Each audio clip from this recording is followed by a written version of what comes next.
The Bible Study Podcast, episode 513. Today, the Bible Study Podcast continues the study of the kings of Israel and Judah with a look at 1 Samuel 13.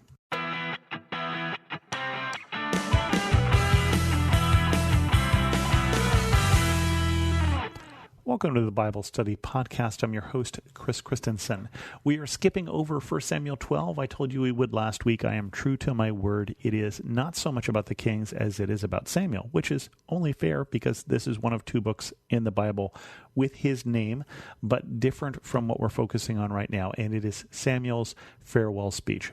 Farewell not because he's dying, that's going to happen later on, but because he is kind of handing over the reins there in 1 Samuel 12 to Saul. So Saul serves for a long time. We're going to see that here in 1 Samuel 13 for 42 years, and we catch him when he's 30 years old when he becomes king, and then we pick up the story sometime later when he himself has a son who is probably around that age. So we've skipped a lot here. And we've skipped, unfortunately, the good years. And so we're about to get into Saul getting into trouble. And when I say getting into trouble, you'll see what I mean. 1 Samuel 13. Saul was 30 years old when he became king, and he reigned over Israel 42 years. Saul chose 300 men from Israel. 2,000 were with him at Michmash in the hill country of Bethel, and 1,000 were with Jonathan at Gibeah in Benjamin. The rest of the men he sent back to their homes. Jonathan attacked the Philistine outpost at Geba, and the Philistines heard about it. Then Saul had the trumpet blown throughout the land and said, "Let the Hebrews hear." So all Israel heard the news. Saul has attacked the Philistine outpost, and now Israel has become obnoxious to the Philistines. And the people were summoned to join Saul at Gilgal. The Philistines assembled to fight Israel with 3,000 chariots, 6,000 charioteers, and soldiers as numerous as the sands on the seashore. They went up and camped at Michmash, east of Beth Aven. When the Israelites saw the situation was critical and that their army was hard-pressed, they hid in caves and thickets among the rocks and in pits and cisterns. Some Hebrews even crossed the Jordan to the land of Gad and Gilead. Saul remained at Gilgal, and the troops with him were quaking with fear. He waited 7 days, the time set by Samuel, but Samuel did not come to Gilgal. And Saul's men began to scatter. So he said, "Bring me the burnt offering and the fellowship offerings." And Saul offered up the burnt offering. Just as he finished making the offering, Samuel arrived, and Saul went out to greet him. "What have you done?" asked Samuel. Saul replied, "When I saw the men were scattering, that you did not come at the set time, and that the Philistines were assembling at Michmash, I thought, now the Philistines will come down against me at Gilgal, and I have not sought the Lord's favor. So I felt compelled to offer the burnt offering." "You have done a foolish thing," Samuel said. "You have not kept the command the Lord your God gave you. If you had, he would have established your kingdom over Israel for all time. But now your kingdom will not endure. The Lord has sought out a man after his own heart and appointed him ruler of his people, because you have not kept the Lord's command." Now, this is an interesting story because it seems kind of weird, because we're going to get into David, and David's going to be a good king, but when David screws up, he screws up, it would seem to me, to be bigger than this. David is going to be called forever now a man after God's own heart, and Saul will not be. But so far, we haven't really seen a whole lot other than he's a little impatient. And when I say a little, when you wait 7 days, you can't really call somebody completely impatient. And it does say that Samuel was supposed to arrive, it seems like, on this day, and arrived just a few minutes late. So if Saul had waited just a little longer, it would have been good.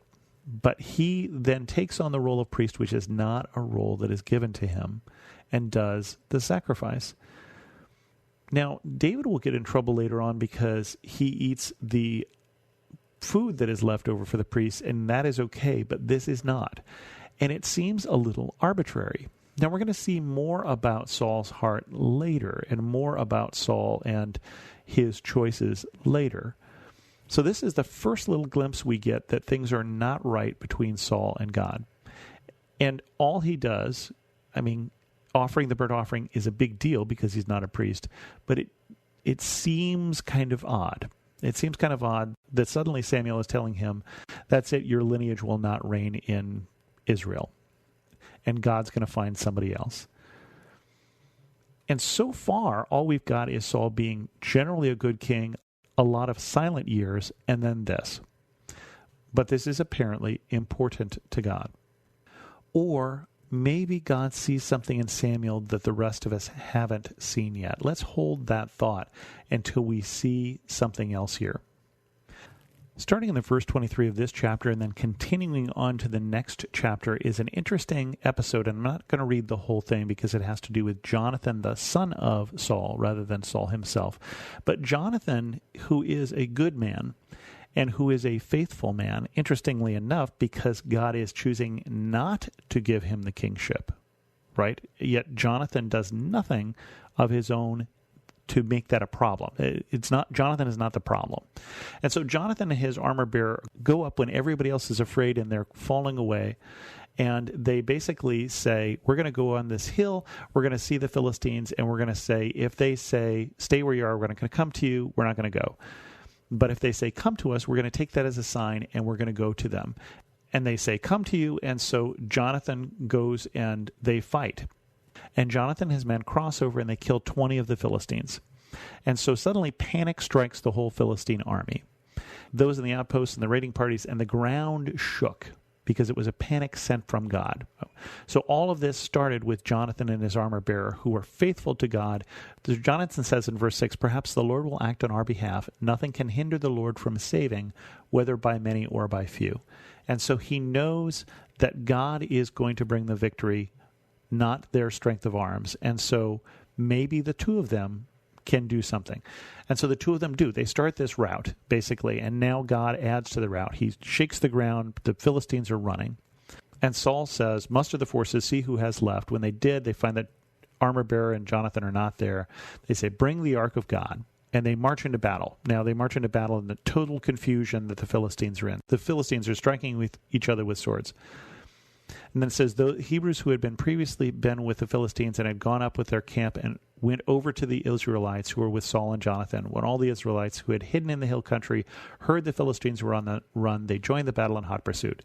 And on that day, the Lord saved Israel, and the battle moved on.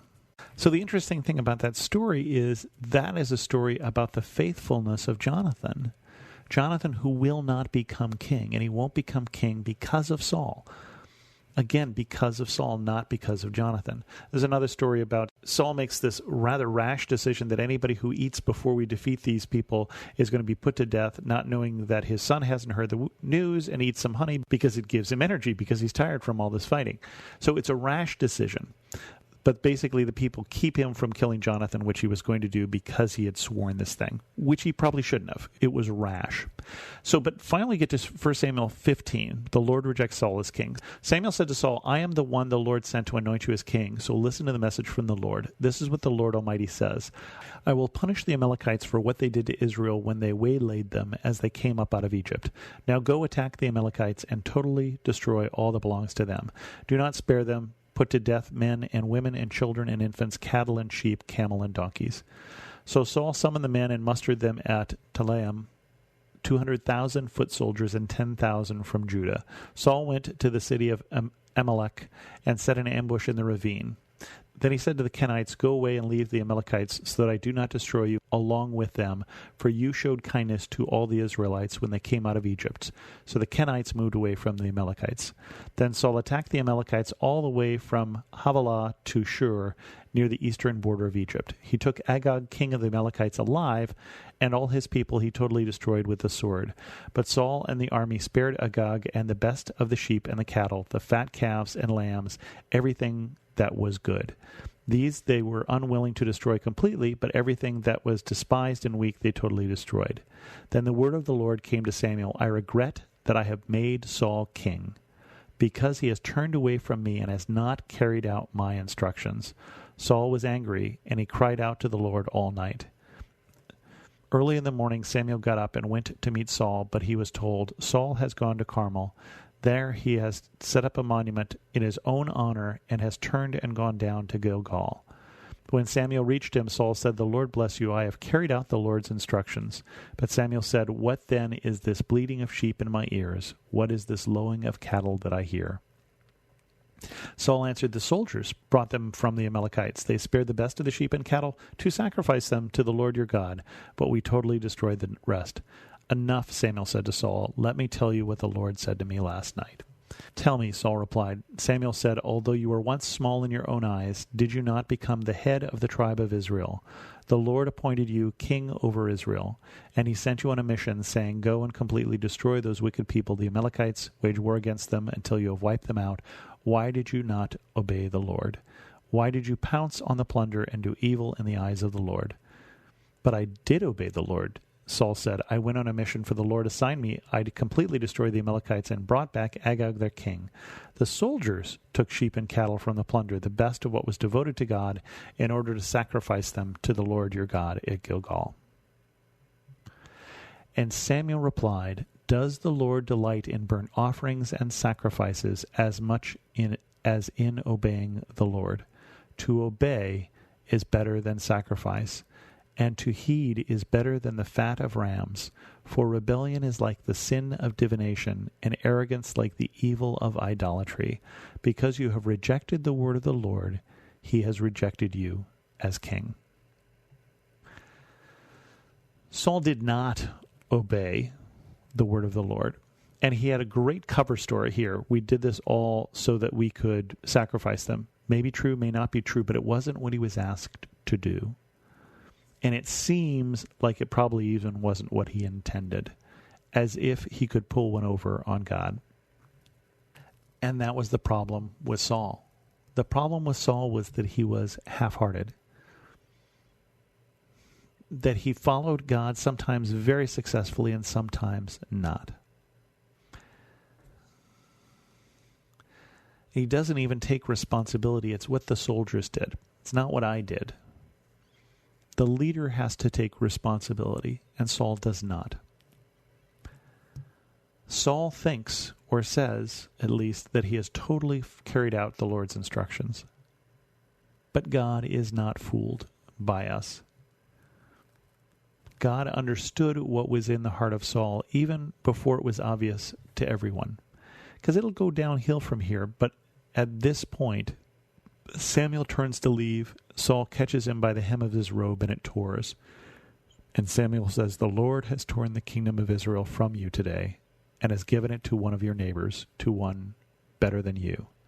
He who is the glory of Israel does not lie or change his mind, for he is not a human being that he should change his mind." We're going to have many more years of Saul as king, but now we've got a problem, because he is the king for now, but it's clear that God is going to choose another. And we'll get into that next week.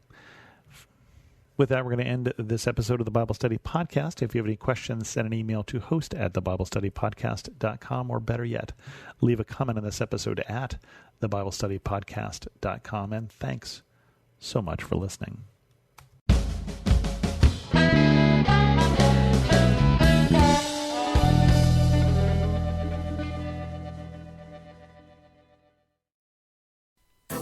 Our world can feel chaotic and uncertain, but we don't have to live enslaved to fear.